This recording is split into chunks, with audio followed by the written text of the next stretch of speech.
Hi viewers, welcome back to Ayudham Arivom. நேற்று இரவுல இருந்தே மீடியா அவுட்லெட்ஸ்ல ஒரு செய்தி காட்டு தீயாட்டம் பரவிக்கிட்டு இருந்தது. அது வேற ஒண்ணுமே இல்ல. புட்டின் மீது 91 ட்ரோன்களை பயன்படுத்தி தாக்குதல் நடவடிக்கையில் ஈடுபட்டாங்க உக்ரைன். பட் ரஷ்யாவின் ஏர் டிஃபென்ஸ் சிஸ்டம் அதை எல்லாத்தையுமே சப்ரஸ் பண்ணிருச்சு அப்படிங்கிறது தான். இது எல்லாமே நாம கேள்விப்பட்டிருப்போம். பட் புட்டின் அவ்வளவு எளிதில் தொற்ற முடியுமா?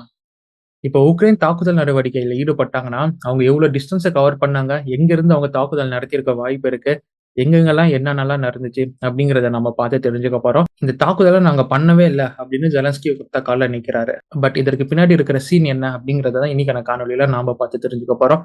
நீங்கள் பார்த்து கொண்டிருப்பது ஆயுதம் அறிவோம். இது Jio political context. Let's dive into it நண்பர்களே.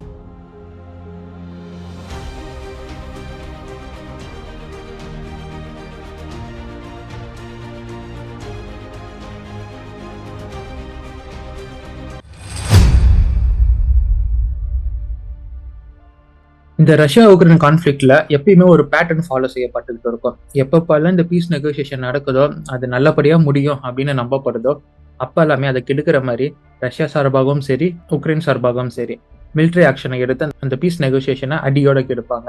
ஒரு பேட்டர்னாகவே இந்த கான்ஃபிளிக்ட்ல போய்கிட்டு இருக்கு. டிசம்பர் 29ஆம் தேதி 30ஆம் தேதி நினைக்கிறேன், நல்லபடியா 95% பீஸ் நெகோசியேஷன் அப்படிங்கிறது ஃபைனல் ஆயிருச்சு.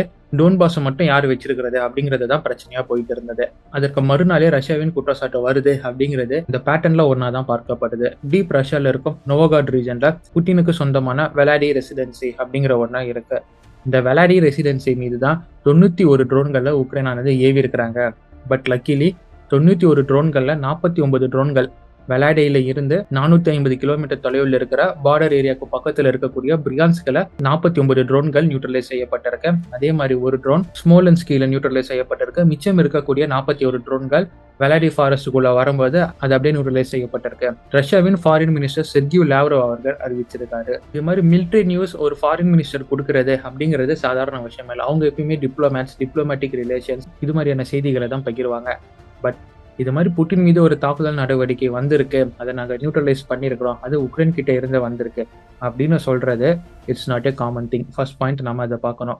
ரெண்டாவது, இந்த தாக்குதல் நடவடிக்கை அப்படின்னு அவங்க எடுத்துக்காம இது வந்து இன்ஃபில்ட்ரேஷன் அட்டாக் அப்படிங்கிற கோணத்துல ரஷ்யா இப்ப கொண்டு போயிருக்காங்க. அதாவது தீவிரவாத தாக்குதல் கணக்காக இப்ப ரஷ்யா இதை கொண்டு போயிருக்கிறாங்க. புட்டின் அவர்கள் ட்ரம்ப் கிட்ட பேசியிருக்காரு. இது மாதிரி உக்ரைன் சார்பாக இருந்து இவ்வளவு ட்ரோனை கொண்டு என்னை போட்டு தள்ளுறதுக்கு முயற்சி பண்ணியிருக்காங்க, இதற்கு என்ன பதில் அப்படின்னு ட்ரம்ப் கிட்ட பேசினதாகவும், இனிமேல் இந்த பீஸ் நெகோசியேஷன்ல நான் லிபரலா இருக்க போறது இல்லை, இன்னும் ஸ்ட்ரிக்ட் ஆக போகுது அப்படின்னு புட்டின் சொன்னதாகவும், அதற்கு ட்ரம்ப் எதுவும் சொல்லாம ஓகே அப்படிங்கிற மாதிரியும் இருந்ததாகவும் தகவல்கள் வந்ததாக லாவ்ரோவ் சொன்னாரு. கூடவே லாவ்ரோவும் சொன்னாரு, இனிமேல் பீஸ் நெகோசியேஷன்ல ரொம்ப ஸ்ட்ரிக்டான ரூல்ஸ் நாங்கள் அப்ளை பண்ண போறோம் அப்படின்னு லாவ்ரோவும் பாயிண்ட் ஆட் பண்ணாரு பிரஸ் பிரீஃப் அப்ப. பட் இப்ப இருக்கும் கேள்வி என்னன்னா, புட்டினின் ஃபார்ம் ஹவுஸ், புட்டினின் ரெசிடென்சி இது மாதிரியான இடங்களை குறி வச்சு தாக்குதல் நடத்தினா அது புட்டின் உயிருக்கு அச்சுறுத்தலா இருக்குமா? புட்டினுடைய இடங்களை தாக்குதல் நடத்த முடியுமா? ஃபர்ஸ்ட் அதுக்கு எந்த அளவுக்கு சான்சஸ் இருக்கு அப்படிங்கிறது தான் நம்ம ஃபர்ஸ்ட் பார்க்கணும். இந்த கேஸ்ல நம்ம இந்த வெலாடி ரெசிடென்சியை எடுத்துக்கிட்டாவே, இப்ப நீங்க பாக்குற இந்த இமேஜ்ல கிரீன் கலர்ல ஒரு பின் போட்டிருக்கு பாத்தீங்களா, அதுதான் வெலாடி ரெசிடென்சியா குறிக்கக்கூடியது. அதை சுத்தி ஒரு 12 ரெட் கலர் பின் போட்டிருக்கும். அந்த 12 ரெட் கலர் பின் குறிக்கிறது என்னன்னா 12 பான்சிர் ஏர் டிஃபென்ஸ் சிஸ்டம் அதை சுத்தி ப்ரொடெக்ட் செய்ய நிப்பாட்டப்பட்டிருக்கு அப்படின்னு குறிக்குது. பான்சிர் சிஸ்டம் டெப்ளாய் பண்ணிருக்காங்க அப்படின்னா ஜென்ரலா தரையில நிப்பாட்டுற மாதிரி நிப்பாட்டப்படல, அதுக்குன்னு ஒரு டெடிகேட்டட் டவர் உருவாக்கி அந்த டவருக்கு மேல பான்சிர் சிஸ்டம் ஆனது டெப்ளாய் செய்யப்பட்டிருக்கு இந்த போட்டோல பாக்குற மாதிரி. இதை தொடர்ந்து எல்லோ கலர் பின்னை நீங்க பார்க்கலாம். அந்த எல்லோ கலர் பின் S400 உடைய ஒரு என்டையர் பேட்டரி செட்டப் நிப்பாட்டப்பட்டிருக்கிறத காமிக்குது. ஸோ அந்த ஒரு பாயிண்ட்ல பேட்டரி செட்டப் இருக்குன்னா அந்த இடத்துல இருக்காது. பேட்டரி அங்க இருக்கு, லான்ச்சஸ் பல இடத்துல இருக்கும். இது போக electronic jammers, perimeter securities, hardware devices, suppression systems அப்படின்னு பல சிஸ்டம்ஸ் அந்த வெலாடி ரெசிடென்சியை சுற்றி நிப்பாட்டப்பட்டு இருக்கும். ரொம்ப முக்கியமா அந்த வெலாடி ரெசிடென்சியை சுற்றி டென்ஸ் ஃபாரஸ்ட், அடர்ந்த காடுகள் இருக்கும். இதனால லோ லெவல் ஏரியல் த்ரெட்ஸ் அதை தாண்டி வர்றது அப்படிங்கிறது ஆல்மோஸ்ட் இம்பாசிபிளா இருக்கக்கூடியது தான். ஸோ இந்த அளவுக்கு ஒரு பாதுகாப்பு வளையத்துக்கு நடுவில் இருக்கிறது தான் ரஷ்யாவின் பிரசிடென்ட் வந்துட்டு போகக்கூடிய அந்த பிரிமிசஸ். ஒரு பிரிமிசஸுக்கே அந்த அளவுக்கு செக்யூரிட்டி இருக்கும்போது அந்த பிரிமிஸ்குள்ள புட்டின் வராரு, இந்த புட்டின் இருக்க போறாரு அப்படின்னா அந்த பிரிமிசஸ் உச்சபட்ச பாதுகாப்பு வளையத்துக்குள்ள வரும். பெரிய அளவுக்கு இருக்க பெலிஸ்டிக் மிசைல இருந்த சின்ன அளவுக்கு ஒரு FPV ட்ரோன் கூட உள்ள வராத மாதிரி அந்த இடம் அப்படிங்கிறது செக்யூரிட்டி பெரிமீட்டருக்குள்ள வரும். ஸோ இப்போ இவங்க சொல்ற மாதிரி ஸ்வாம் ட்ரோனை இவங்க இந்த இடத்துக்கு அனுப்பியிருந்தாலுமே, இந்த 91 ஸ்வாம் ட்ரோனும் உள்ள வந்தாலுமே இத்தனை டிஃபென்ஸ் சிஸ்டம் நியூட்ரலைஸ் பண்ணிட்டு உள்ள வரது அப்படிங்கிறது ஆல்மோஸ்ட் இம்பாசிபிள் தான். ரஷ்யாவின் அதிபரை தாக்க முடியலனாலுமே அவருக்கு எதிராக ட்ரோனை இவங்க ஏவி இருக்கிறாங்களே, எப்படி உக்ரைன்ல இருந்து உள்ள இருக்கக்கூடிய வெலாடி வரைக்கும் இவங்களால ட்ரோனை ஏவ முடியும்? இது பாசிபிள் அப்படின்னு உங்க எல்லாருக்குமே கேள்வி வரலாம்.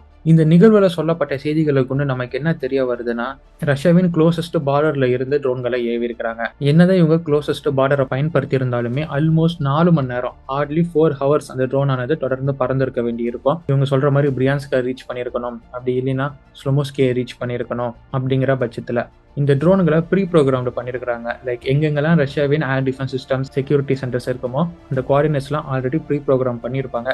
அதனால தான் பலகட்ட air defence systems and layer systems, regional protection areas அதெல்லாம் தாண்டி பிரியான்ஸ் வரைக்கும் போய் 49 ட்ரோன்களானது அந்த இடத்துல வீழ்த்தப்பட்டிருக்கு.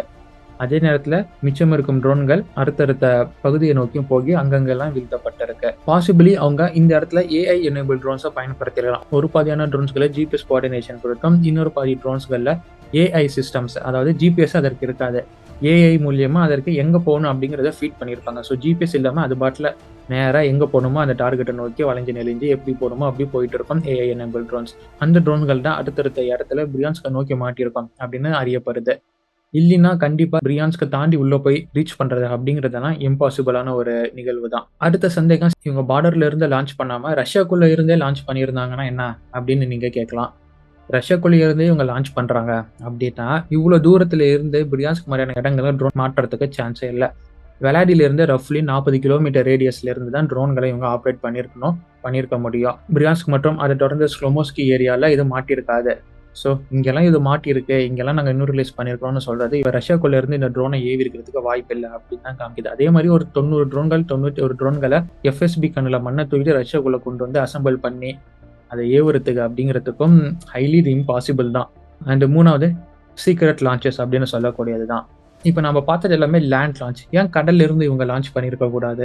பட் கடல்ல இருந்து இவங்க லான்ச் பண்ணியிருந்தாங்கன்னா பிரியான்ஸ்க் மற்றும் ஸ்லோமோஸ்கி வர வேண்டிய தேவையே இருந்திருக்காது. அந்த ரூட்டே இது ஃபர்ஸ்ட் பிடிச்சிருக்காது அப்படின்னு தான் சொல்லணும். அதே மாதிரி பல இடங்களை தாண்டி வர வேண்டியது ரொம்ப கஷ்டம். கடல்ல இருந்து இவங்க லான்ச் பண்ணியிருந்தாங்கன்னா இந்த ட்ரோன் வெலாடி வரைக்கும் ரீச் பண்றது இம்பாசிபிள். அது உக்ரைனியன் ஃபோர்ஸஸ்க்கே நல்லாவே தெரியும். அது ஒரு ஃபெயிலியர் மூவாக தான் போய் முடியும். அட் லாஸ்ட் இவங்க நியர்பை பார்டர் ஏரியால இருந்து தான் இதை லான்ச் பண்ணியிருப்பாங்க. அதனால தான் பிரியான்ஸ்க் மற்றும் ஸ்லோமோஸ்கி ஏரியா மாதிரியான இடங்கள்ல இதை மாட்டியிருக்கு. சரிப்பா, இது மாதிரி நீ சொல்ற புட்டினை அடிக்க முடியாது, இவங்க இது மாதிரி இடத்துல இருந்து தாக்குதல் நடத்துறாங்க அப்படின்னு. ஆனா ஜெலன்ஸ்கி இதை ஹார்டா மறுக்கிறாரு, நாங்க பண்ணவே இல்லைங்கிறாரு அப்படின்னு சொல்றாரு. அது என்ன எடுத்துக்கிறது அப்படின்னு கேட்டீங்கன்னா, வெலாடியில் இருக்கக்கூடிய மக்கள் ஒரு சில பேர்கிட்ட விசாரிக்கும் போது அவங்களுக்கு இங்க ட்ரோன் வந்த மாதிரி எங்களுக்கு சத்தமும் கேட்கல, ஏர் டிஃபென்ஸ் சிஸ்டம் வெடிச்ச மாதிரியும் இல்லை, அங்கே ஒரு வெடிப்பு ஏற்பட்ட மாதிரியும் எங்களுக்கு சத்தமே கேட்கல, எந்த ஒரு சத்தமே கேட்கல, ஆஸ் யூஷுவல் நார்மல் டே மாதிரி தான் இருந்தது அப்படின்னு அவங்களே சொல்றாங்க. அவங்க கிட்ட கேட்டா வெலாடி வரைக்கும் ஃபர்ஸ்ட் ட்ரோனே வரல, அப்புறம் எப்படி அவங்களுக்கு அது மாதிரியான ஒரு சிக்னல்ஸ் கிடைச்சிருக்கும்? பிரியான்ஸ்க் மற்றும் ஸ்லோமோஸ்கியை தாண்டி ஒரு சில இடங்கள்லயே அது நியூட்ரலைஸ் செய்யப்பட்டிருக்கு. ஸோ வெலாடியில ஆப்வியஸ்லி அங்கே சத்தம் வரதுக்கு வாய்ப்பே இல்லை. அங்கே வெலாடியில இருந்து நியூஸ் எதுவுமே வரலையே அப்படிங்கிற பாயிண்ட்டை நம்ம இந்த இடத்துல நெக்லெக்ட் பண்ணிக்கலாம்.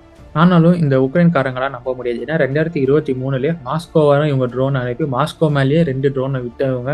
அந்த அடிப்படையில் பார்த்தோன்னா இவங்க இந்த மாதிரி சம்பவம் செய்யறதுக்கு துணிஞ்ச ஆளுங்க தான். அண்ட் நம்ம ஏற்கனவே பார்த்தோம் இல்லையா, எந்த பீஸ் டாக்காக இருந்தாலும் ஒரு பேட்டர்னை ஃபாலோ பண்ணுவாங்கன்னு. அந்த பேட்டர்ன் இங்கேயும் ஃபாலோ பண்ணியிருக்கலாம். இந்த பீஸ் நெகோசியேஷனை எடுக்கிறதுக்கான முயற்சியில் அவங்க இறங்கியிருக்கலாம்.